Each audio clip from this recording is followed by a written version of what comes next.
One, don't pick up the phone. You know he's only calling 'cause he's drunk and alone. Two, don't let him in. You have to kick him out again. Three, don't be afraid. You know you're gonna wake up in his bed in the morning.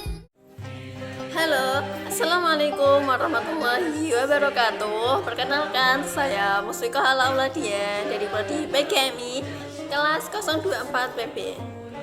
Video ini saya buat untuk memenuhi tugas akhir semester mata kuliah Metodologi Penelitian 1 yang diampu oleh Bapak Muhammad Jamalul Huda MPD. Oke, jadi video ini saya akan sedikit menjelaskan atau memaparkan mengenai tahapan awal dalam penelitian, yang mana di dalamnya saya akan membahas sedikit mengenai topik penelitian, sumber masalah, dan rumusan penelitian. Baik, mari kita bahas mengenai topik penelitian. Jadi dalam penelitian kita itu tidak boleh asal-asalan meneliti tanpa adanya topik. Nah, topik sendiri diambil dari kata topoi dalam bahasa Yunani yang memiliki arti tulis-menulis atau tempat landasan, sebuah landasan. Nah, topik sendiri ini suatu pokok pembicaraan yang luas yang mana nanti akan dituliskan pada sebuah penelitian. Dalam penelitian, topik ini menjadi kunci utama dalam sebuah penelitian. Pemilihan topik ini dipengaruhi oleh minat peneliti, ketersediaannya, dan dari urgensi masalahnya gitu. Nah, dalam menentukan topik tentu ada tahapan-tahapan yang perlu dipahami atau perlu diketahui. Yang pertama, kita harus menentukan bidang ilmu yang diminati atau menyesuaikan bidang ilmu yang kita minati. Nah, yang kedua, kita harus mengidentifikasi masalah yang relevan dengan bidang ilmu yang kita tekuni atau yang kita jalani sekarang.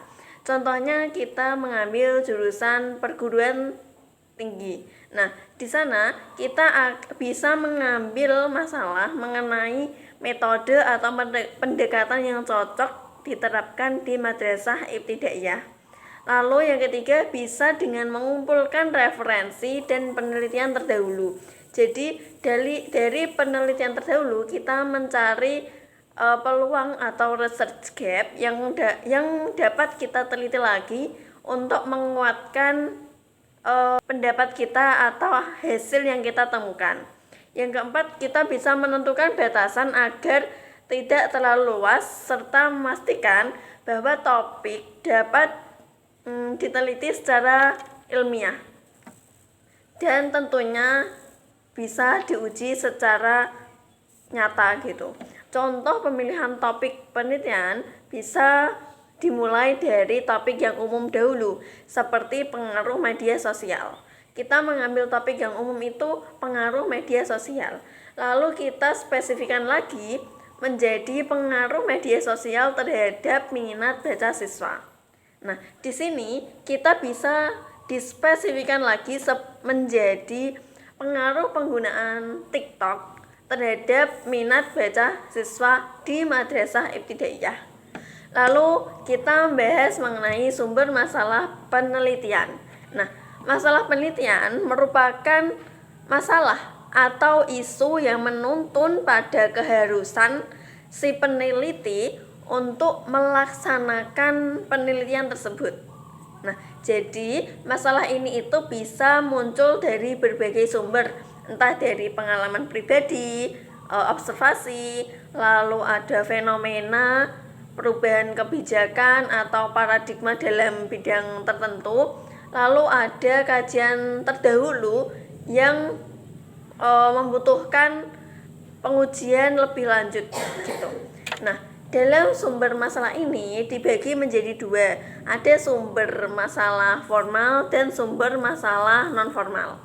Nah, kalau sumber masalah penelitian yang formal biasanya didapat dari kajian teori, lalu hasil penelitian sebelumnya seperti hasil skripsi dari kemarin, lalu ada laporan atau dokumen resmi.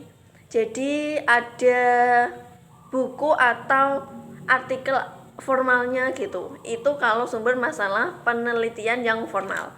Nah, kalau sumber masalah penelitian yang tidak formal biasanya didapat dari pengalaman langsung, observasi langsung, wawancara, lalu bisa didapat dengan keadaan lingkungan sekitar gitu. Nah, setelah kita menjelaskan jenis-jenis sumber masalah tadi, sumber permasalahan peneliti itu dapat digali melalui pengalaman pribadi, lanjutan atau perluasan penelitian, sumber kepustakaan, dan forum diskusi atau pertemuan ilmiah gitu. Lalu ada rumusan masalah. Rumusan masalah ini pertanyaan penelitian yang umumnya disusun dalam bentuk kalimat tanya. Pertanyaan-pertanyaan tersebut akan menjadi arah kemana sebenarnya penelitian akan dibawa dan apa saja sebenarnya yang ingin dikaji atau dicari tahu oleh si peneliti.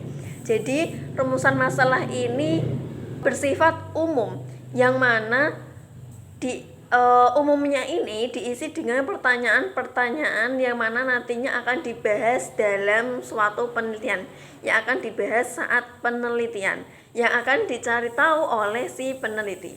Contohnya, bagaimana pengaruh media sosial terhadap minat baca siswa.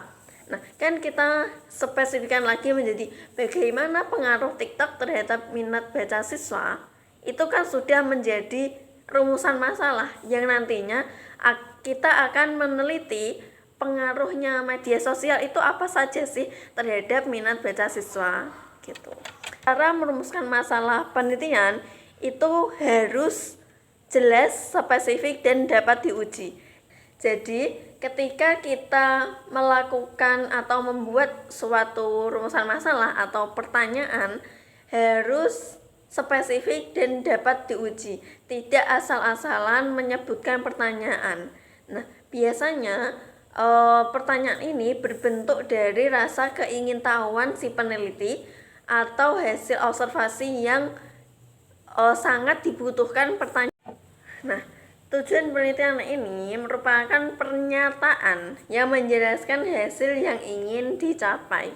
Nah, tujuan penelitian ini muncul setelah rumusan masalah. Di rumusan masalah dan tujuan penelitian ini sangat